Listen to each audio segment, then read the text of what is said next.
Thank you, Dr. Partee, for the kind introduction. And I see a lot of my friends, including Dr. Shibram Singh, and everybody's there. I'd like to make it more interactive if we can. And please feel free to ask questions in between. I think that'll be a better way to learn. And I know it's July 4th weekend. It's not the best time for people to be, getting up in the morning in the US, 7 in the morning in my central time, but thank you all, whoever is there. So the topic for discussion is HCC, controversies in management. Instead of controversies, I would say challenges in management. Can you all see my slides, or do I need to make any changes? No, it's good. Thank you. Thank you. Well, as you know, that one more time, I want to make sure. Can you show your face? Can you? We are not seeing you. Can the video? You can start the video, please. I think. Give me 1 second. I probably, because that'd be a little distracting. So I'll leave it, and I'll come back to the end question answer session if we need to. Okay. So HCC management is always multidisciplinary, and as we know that we need many members of the team. So it starts with a hepatologist, then medical oncologist, the radiation oncologist, the nurses are very important, palliative care is important, tumor registry research, primary care provider, surgeon, interventional radiologist. So it's a multidisciplinary approach. But most important person in the team is still the patient. So when you talk about management in a multidisciplinary approach, we always look for the cost so that, it's not too expensive. We look at the quality of life of the patient. Are we going to improve the quality of life? Is it cause more trouble and complications? And of course, are we increasing expanding the lifespan of the patient? Now, as you know, the HCC is increasing and the prognosis is not the best, but at the same time, it's one of the cancer which can be cured.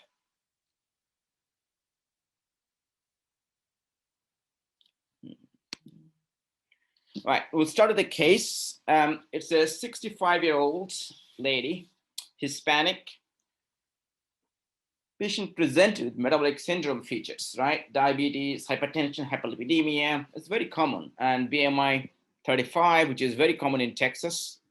The family history of cirrhosis, although there was history of drinking in the family.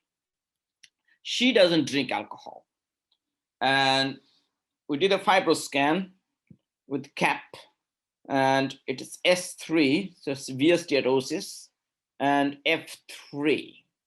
So again, so what we have, go back, is F3, S3, and the ultrasound showed no cirrhosis or portal hypertension.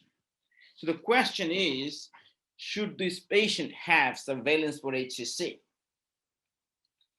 Now, people may say, well, she's, old, older than 40 years old, so she should have HCC surveillance. She's lady, she has got NASH with increased HCC, or it's not recommended because it's not cost effective. Now, I'm sure that, you all know the answer to it, but this is where the controversy starts. So if you look at the guidelines, the threshold for surveillance starts comes with cost and quality of life. So the surveillance, if we gain 3 months or more by lifespan, then it's cost effective. Or the incidence of HCC is more than 1.5% per year, then it's cost effective. So that's why any patient with cirrhosis with Hep B, Hep C, PBC, hemochromatosis, alpha-1 antitrypsin deficiency, or other causes, if you see here, is definitely cost effective. However, the exception to that is with hepatitis B. An Asian male over the age of 40, Asian female over the age of 50, Hep B carrier with family history of HCC, or African American with Hep B at any age, there the incidence is not at high. It's not exceeding 1.5% per year. Still, we're doing it. And that's the guideline. Now, what about the bottom one? If the carrier is younger, the Hep B, Hep C with advanced fibrosis, not cirrhotic, and especially after SBR, and also, NASH without cirrhosis. So there, the incidence is less than 1.5%. So should we put them on surveillance or not? So whenever we look for surveillance, we look for benefit versus harm. Now, what tests should be used, on what's the optimum surveillance interval? If you look at this, the systematic review of 47 studies with 15,000 cirrhotic patients, the pooled data showed, yes, it helps in early detection, and possibly it helps in improving survival. So the surveillance works. On the other hand, there's a study published in VA. Well, it showed that really didn't improve any mortality. Again, the study was criticized as a VA study, the ultrasound, and no standardization, but obviously still it puts it in a real life scenario, really it works or not. Then it comes to the benefits and harms. The benefit, of course, if you can detect it early, even late, as long as you can treat and do the intervention, it's helpful. The harm, what is the harm? The cost, anxiety, and it leads to unnecessary costly intervention as well, whether it's MRI or even liver biopsy. And then it comes with negative results. So look at the ultrasound and AP harms are more than the benefits in general. But then again, as I mentioned, that these are the areas where we are having difficulties. Now, we have no doubt that cirrhotic patients with Hep C and Hep B in general, not treated, they have got 2 to 8% risk of cancer per year. What about cured Hep C? What about Hep B on treatment? What about NASH? They are increasing in cancers, with huge contribution because of the sheer number. So we may need updated cost effectiveness model. I showed you that Hep B carriers are exempted. So the updated cost effectiveness models are needed, whether we need to put them on surveillance or not. Now then, again, what is the best method? Initially, the guidelines, society guidelines said ultrasound every 6 months. Then there was a real uproar. They said, well, you can add alpha-fetoprotein if you want to, along with it. So if you look at the data, only 4 out of 10 HCC are detected in early stage. And if you look at the ultrasound, only 45% sensitivity. And if you combine with AFP, it goes to 63%, not the best. So again, we are talking about cost effectiveness and then what modality should be using.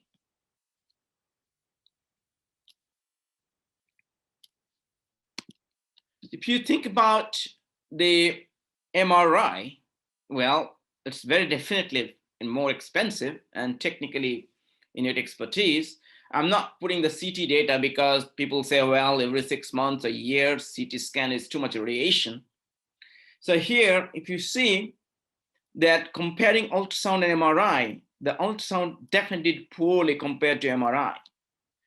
But again, we still have a long way to go because MRI is definitely expensive, and most of the insurance companies don't like to get it done every 6 months. We talked about AFP. How good is it? Now, we usually take 20 as a cutoff, all right? So if you look at the sensitivity and specificity at 20, then again, it's better, but not the best. Now, at the best, it goes, sensitivity is to, in the 60s, variable from 40 to 60, although reasonably good specificity. So people are looking for different scoring system. One of these is Galat.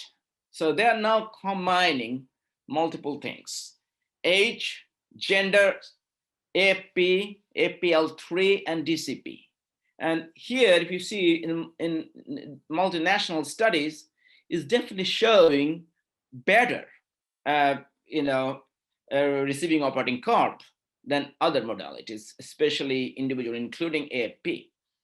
So I can tell you that other people are also trying different serological or combination of serology and clinical parameters, coming up with a scoring system to predict HCC. So we have to look at the space. We all know this from the surveillance. So we talked about the need for surveillance, what modality is needed, and then how frequently. Well, right now, the guideline says that do ultrasound with or without AFP every 6 months. And then if it is negative, keep on doing every 6 months. If it is positive, that means at least centimeter lesion or AFP more than 20, then switch to either multiphasic CT or MRI. If it is intermediate, then repeat the ultrasound again with or without AFP in 3 to 6 months and keep on doing it. Now, with that, the data shows only less than 20% of patients with cirrhosis are undergoing surveillance. So again, it's a deadly cancer, potentially curable, but we're not doing a good job in doing surveillance. Now, once, if you see this is positive on surveillance, then go to CT or MRI. And there, as I mentioned, that to improve our diagnosis, we now came up with a LIRAD system.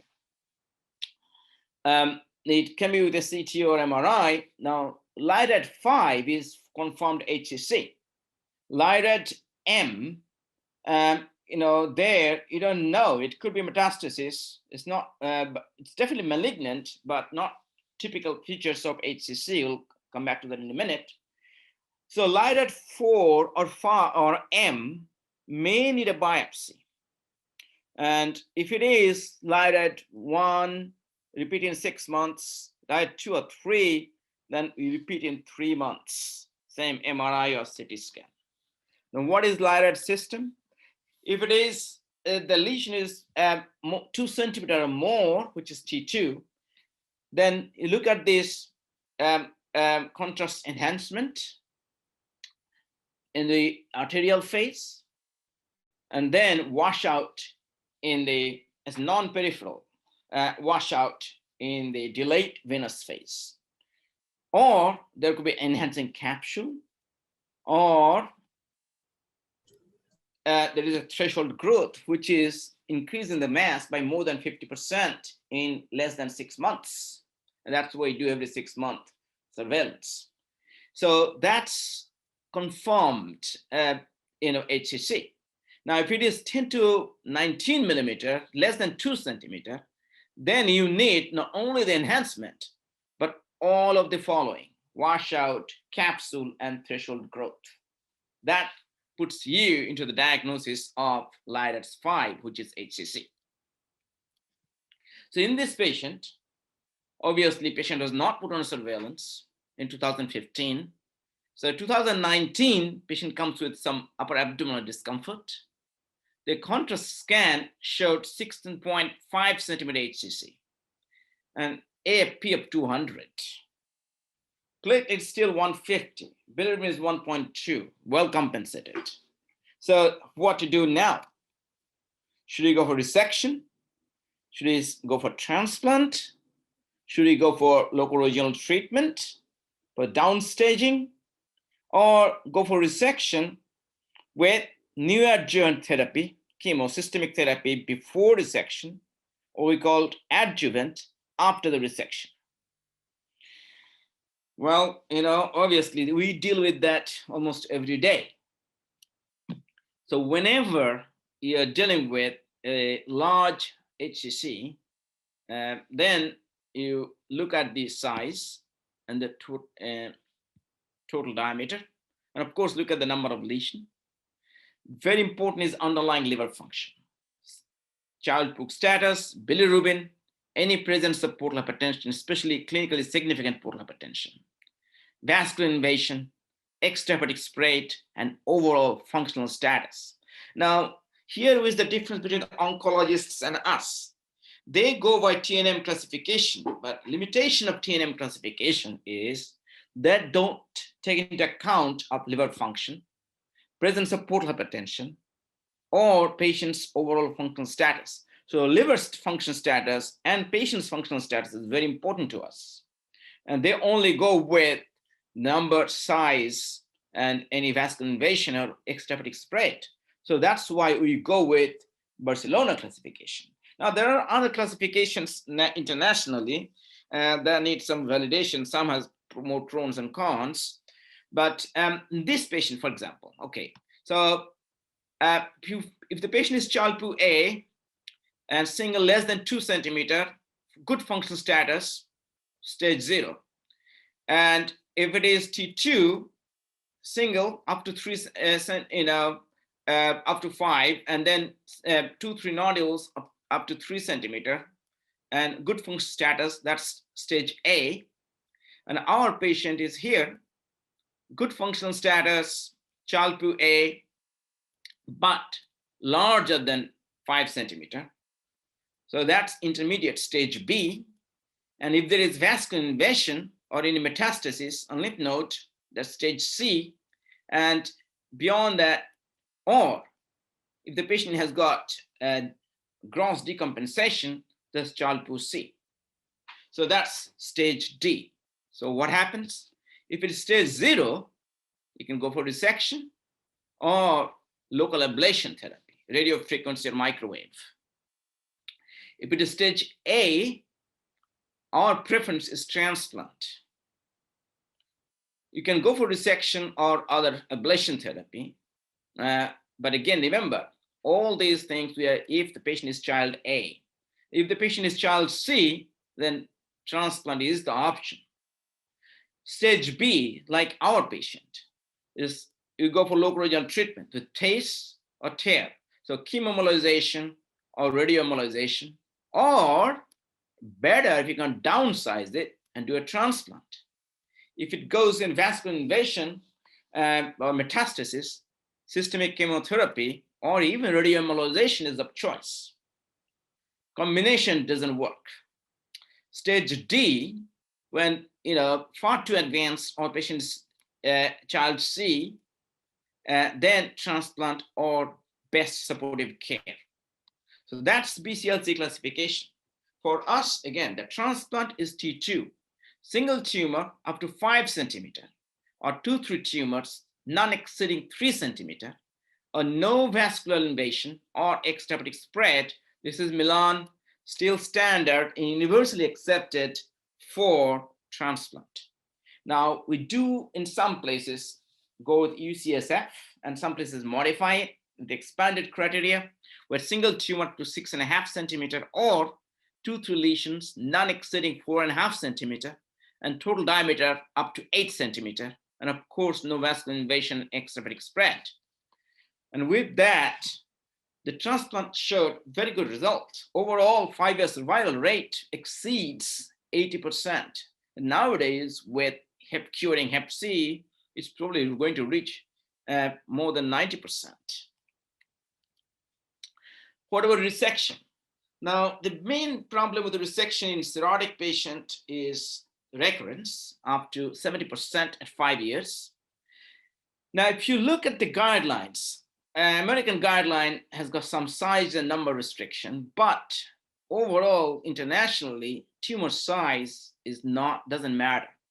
So although increasing tumor size comes with more microvascular invasion and other poor histological features, but overall, in many places, it is the treatment choice because transplant is not available, it's expensive, it needs a lot of other support. So resection usually is treatment of choice for localized HCC in the absence of cirrhosis, or resectable in the setting of cirrhosis with intact liver function and absence of clinically significant portal hypertension. But again, more than 90%, so more than 50% of the patients with intermediate or advanced HCC are treated routinely with surgery worldwide. And in many guidelines, they said that go for the resection. So here, this is the Asia Pacific guideline. If you look at this, if the child A or B, they're resectable.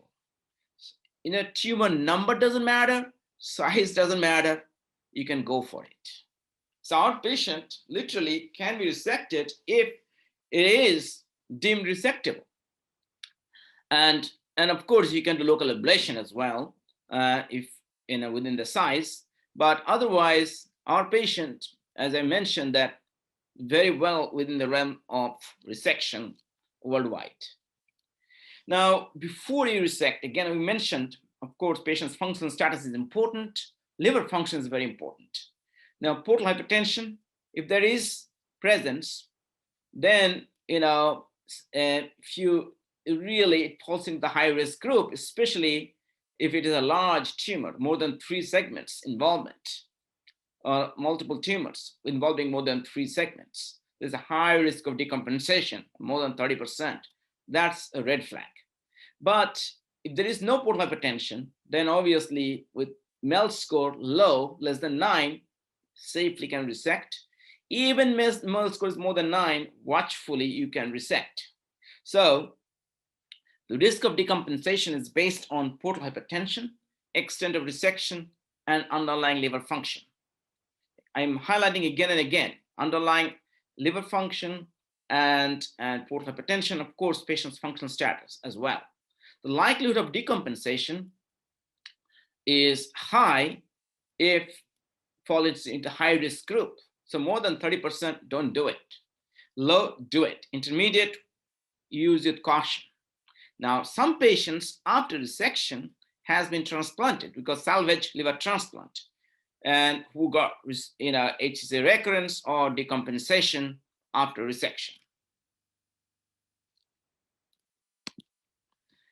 So, and again, in our patient stage B, we prefer in our places either go with TACE or TARE, so chemoembolization or radioembolization, or downsize and then go for transplant.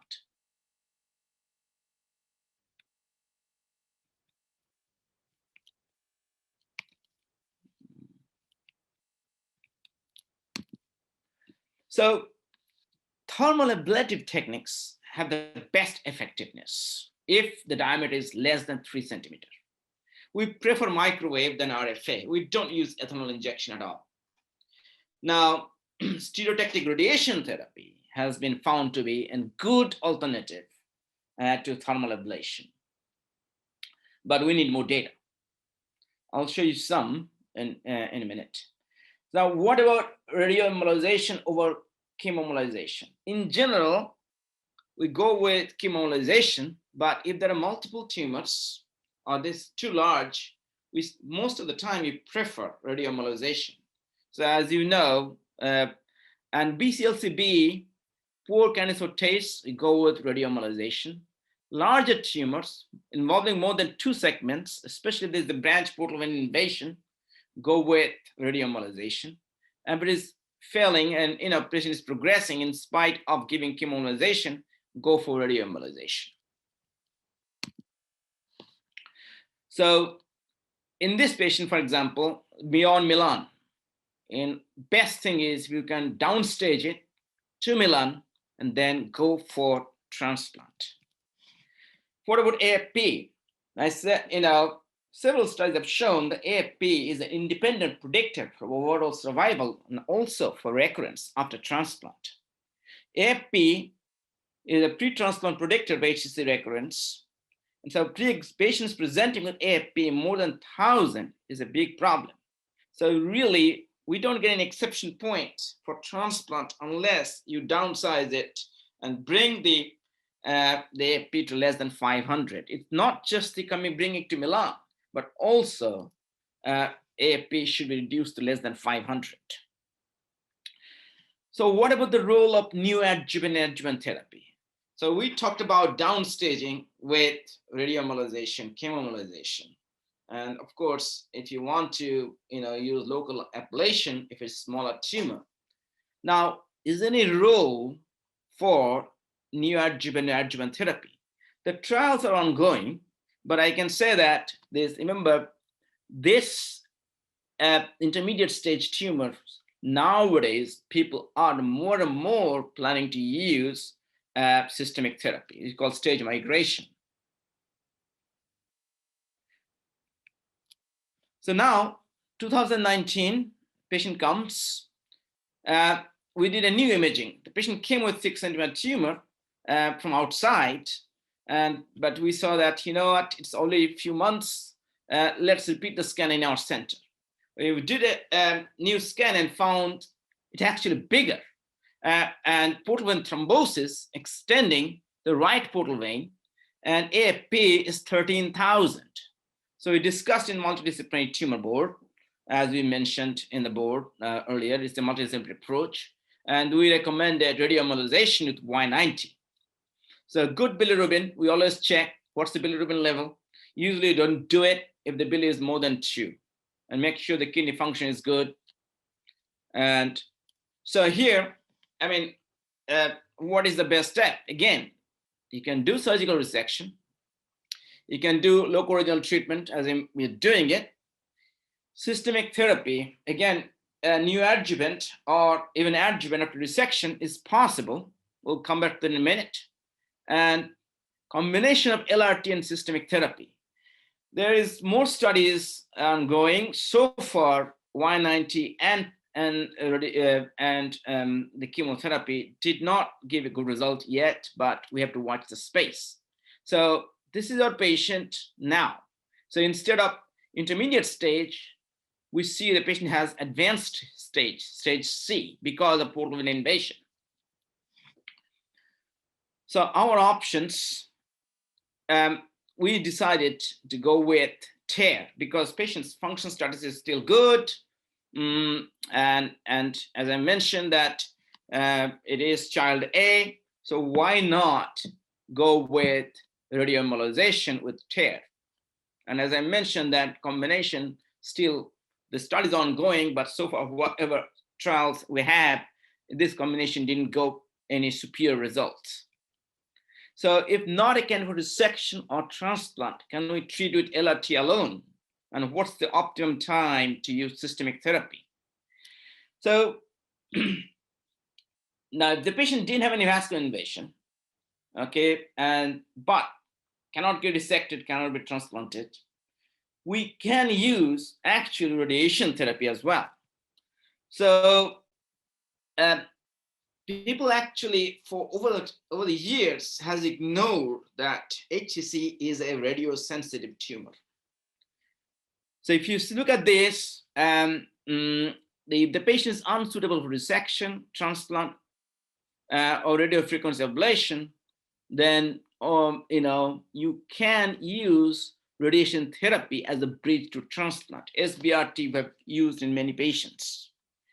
So even with patients with portal vein invasion, we have used it. And of course, if the patient is far too advanced, stage D, we use low dose radiation therapy to control the tumor if they can't tolerate it. So radiation therapy is always, now this is an MD Anderson protocol. It's very, busy slide. I'm not going into that. I want to highlight one thing that obviously they don't have transplant program, their transplants come to us. But they have got they're very good in using chemoembolization, radioembolization, or even radiation therapy.